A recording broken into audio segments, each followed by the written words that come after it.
Samreng kangai te kanin nay hunatan tin malam clear zelin kantan itel lova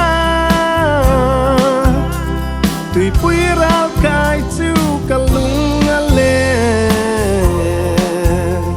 ka real ru ngai tua thiên lung zong te hian an ngai te an soi thiên khrem mun chiu ka theng ole hey hey châu hi ka nghe na te tiam thật kan ti ma zong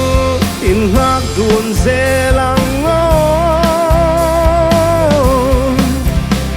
katam chuan ka van ram ini katam chuan ka van ram ini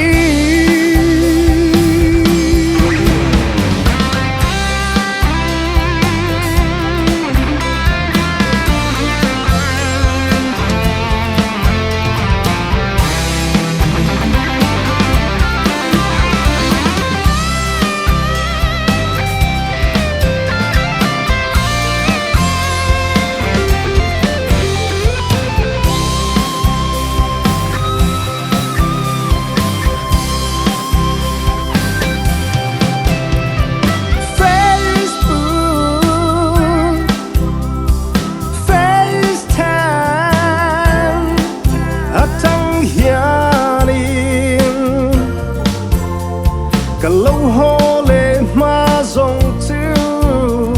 ti hiani in ne mang lai